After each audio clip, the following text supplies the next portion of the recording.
Good afternoon and welcome to the City Club of Cleveland. My name is Paul Harris and I am president of the City Club's Board of Directors. I am very pleased to introduce today's speaker, Stephen Dettelbach, United States Attorney for the Northern District of Ohio.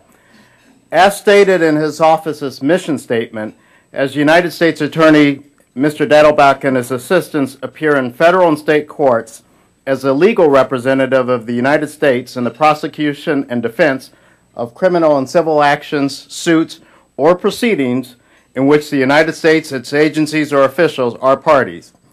That's a very big job, and Mr. Dettelbach has been a very busy man as U.S. Attorney. He was certainly very well schooled for his demanding job. After graduating from Hawkins School in Gates Mills, Ohio, Mr. Dettelbach attended Dartmouth College and then went on to Harvard Law School. After graduating from Harvard, Mr. Dettelbach served in the Justice Department's Civil Rights Division, where he also served a stint as an acting deputy chief and specialized in involuntary servitude cases, hate crimes, and complex police misconduct investigations.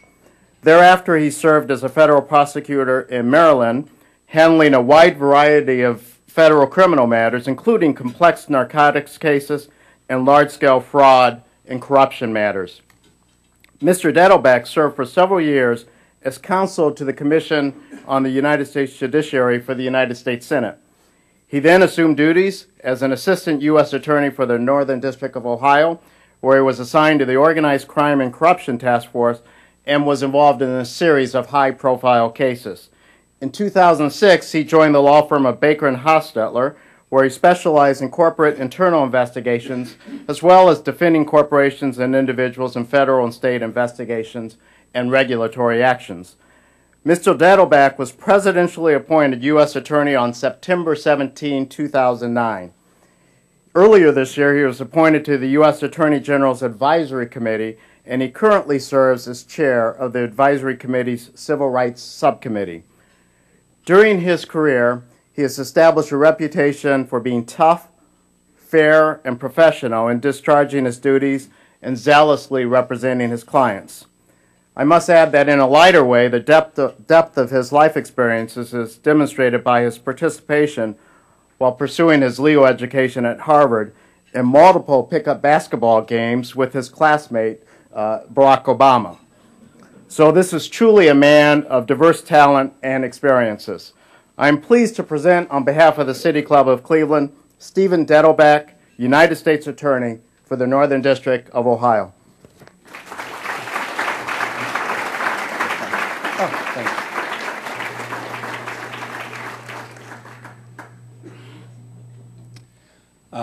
Thank you very much for the kind introduction, Paul. And I want to thank the City Club, this wonderful forum, for inviting me to talk with you here today about my office, which is actually not very well understood in the community. Actually, in my 13 years as a federal prosecutor, and my 1 year now on this job as your U.S. Attorney, I have found that my office is sometimes so mysterious that even though I actually am the only presidentially appointed Senate-confirmed member of the executive branch in northern Ohio, most people can't even tell me my actual job title. I feel like now I should pull out an American Express card.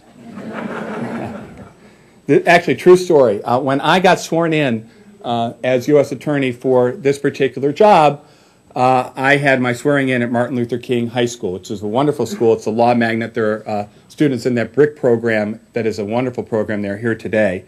And as I'm giving my speech, accepting the new job, I see that they've made this wonderful banner that's hanging in the back, and it says, "Congratulations, Steve Dettelbach, United States Attorney General."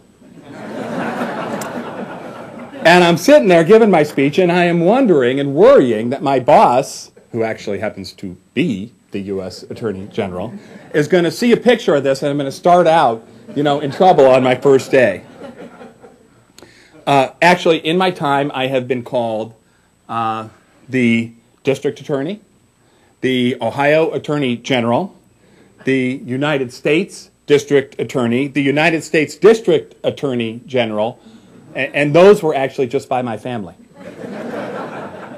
So In all seriousness, the extent to which my office is not well understood is unfortunate, because those who do know about the Office of the United States Attorney for the Northern District of Ohio know that for the nearly 6 million people who live in the district, that the 170 employees have a tremendously important role.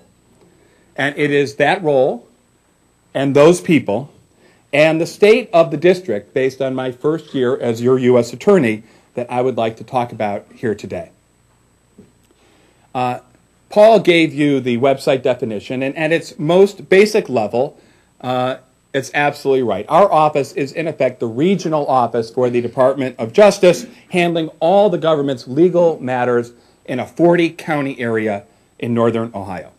That means really two things. First, it means that I and the lawyers who work in the office are the chief federal law enforcement officers in those northern counties, stretching from just north of Columbus all the way up to the lake, and from the borders of Indiana and Pennsylvania on both sides.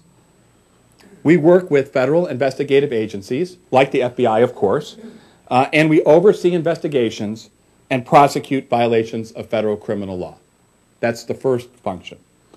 The second function is that we, as lawyers, represent government agencies that operate and whose programs operate in the northern Ohio area. Now that ranges, when you think about it, from the VA to the post office to the Medicare and Medicaid programs to the Coast Guard to the IRS. And our office defends these agencies in actions that are brought against them. And we bring affirmative civil actions to try and protect taxpayer interests in these federal programs.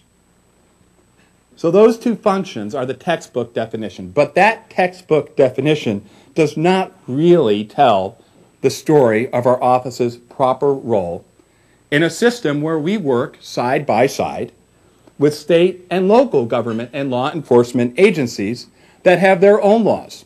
And often those laws overlap with ours. Indeed, I would submit to you that the last 40 years of our nation's history have seen a broad expansion of federal criminal law enforcement authority. Some of it very good, and frankly, some of it not so good. Taken as a whole, however, undoubtedly, all of it well beyond, in total, our ability to enforce. So that leaves what I think the real interesting question to talk about here is what should our priorities be? And to me, the answer is pretty simple. Start first by what we should not do. We cannot and should not try to take the place of state and local law enforcement. And there are two reasons for that. First, state and local law enforcement are better at policing the streets and neighborhoods in the community and prosecuting the cases that arise from that type of activity.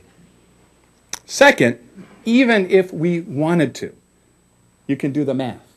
With 170 employees, and that's 80 lawyers, covering 40 counties and 6 million people, we don't have the resources to take over the important job that state and local authorities do.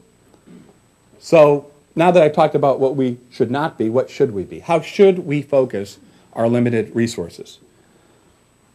The answer to me is that we ought to be doing the cases that only our office can handle.